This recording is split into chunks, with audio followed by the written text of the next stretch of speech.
This is my version of the Mop Hopper. It doesn't require specialized foam cutting tools, pre-cut body parts, or really any material that's out of the ordinary. The mop abdomen not only adds to the fly's realism, but as you'll see, also helps it to float. To start, I'm going to use a size 8 Lightning Strike NH7 Nymph hopper hook. I really like the look of the ring eye on this pattern. For thread, I've loaded a bobbin with a spool of UTC 140 Denier in fluorescent green. Get your thread started on the hook shank behind the eye and take a few wraps rearward before snipping off the tag. Continue taking wraps to completely coat the hook shank. End with your tying thread halfway between the hook point and the barb. This Chartreuse mop is made by Comet and is available in many grocery stores. Snip one of the longer tentacles free from the hide.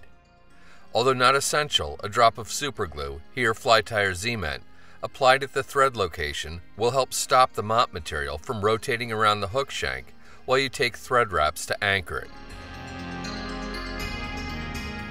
Pull the material rearward and make open spiral wraps with your tying thread up the hook to position it about 1/4 of the way down the shank from the eye. Pick up another drop of superglue and this time use it to lightly coat the hook shank and the thread under wraps. Push down and squeeze the mop material to adhere to the hook, then take a few nice tight thread wraps to really lock it down. Pluck or trim the mop material and take thread wraps to build a gentle ramp down to the hook shank behind the eye. Once again, leave your thread at about the 1/4 point. Cut a rectangular piece of 2mm craft foam so it's a full hook in length and 2 hook gaps in width. Mark the midpoints of 3 sides, then snip the 2 corners off to make something that looks like home plate. Yet again, reach for the cement and coat the front square edge of the foam. Fold the foam around the hook and squeeze it tight. Try to keep the majority of the body above the hook, like so. Once the adhesive sets, take a few wraps of tying thread to lock the foam down and create a forward segment or head on the hopper. You should be left with something that looks like this. Make a diagonal wrap with your tying thread and then keep taking wraps to build another segment. Although you can certainly do it later, now's a great time to pick up a fine-tipped permanent black marker and create some nice oval-shaped eyes for the hopper. You're going to need just a little bit of dubbing that sort of matches the body color. Here, SLF Prism in caddis-green. A small pinch is all that's required. Build a fairly thin dubbing noodle on your tying thread, about 1.5 inches long. Take wraps with the noodle behind the second segment to fill in the groove.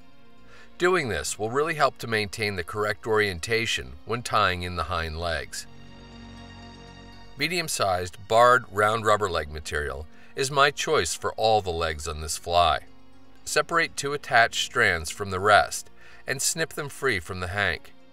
Now, cut a single strand of round rubber leg material in a contrasting color free from its hank. Fold a 1/2 inch or so of the 2-strand segment over and lay the single strand on top of it at a diagonal. Bring the rest of that strand underneath, then over top of itself and down through the hole formed by the double strands. Pull the single strand tight. It should look something like this. Pull on the ends of the single strand to seat the knot. Once things are tightened up, reach for the superglue and give the knot a light coat. Tugging on the single strand will help the glue set. You can then snip the short doubled over piece of rubber legs off close, followed by the short tag end of the single leg.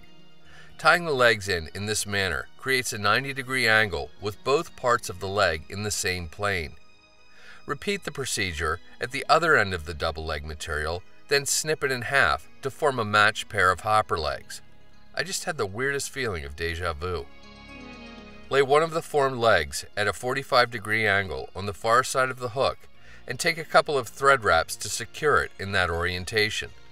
I've already trimmed the lower green part of the leg to a hook shank in length. Pick up the second matching leg assembly and repeat the procedure on the near side of the hook.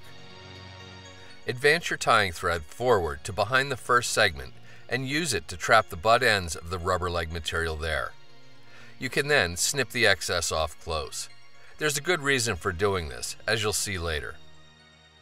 Snip a single full strand of the contrasting rubber leg material free from the hank. Fold it in half to form a loop, then place the midsection of the doubled over material against the near side of the hook behind the first segment. Secure it with 2 wraps of tying thread.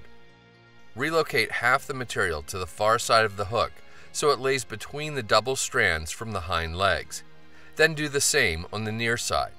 Having the double strands cradle the single strand really helps to keep these front legs oriented correctly, a handy little trick that can be used on other patterns as well. For the hopper's wing, snip free a card width segment of white polypropylene floating yarn. Measure to form a wing that extends just beyond the back tip of the foam. Anchor it with a few firm wraps of tying thread. You can then snip the excess butt ends off close. To flatten the wing and increase fly visibility, I use a hole punch to create little discs of bright orange 2mm craft foam. Place one of the discs on top of the fly and secure it with a wrap or 2 of tying thread. Reach for the Z-ment one last time and place a small drop on top of the disc. Take a couple wraps of tying thread to draw the adhesive down into the crease and lock everything in place. Doing this allows you to simply snip your tying thread free as opposed to doing a whip finish. Snip the front rubber leg loop at its midpoint to create 4 front legs on the fly. Then trim these off to about a hook shank in length. And that's all there is to tying the mop hopper. It's super important on this pattern to liberally coat the mop material and the wing with a quality liquid floatant prior to use. The mop actually sucks up the floatant and keeps the fly extremely buoyant for extended periods of time.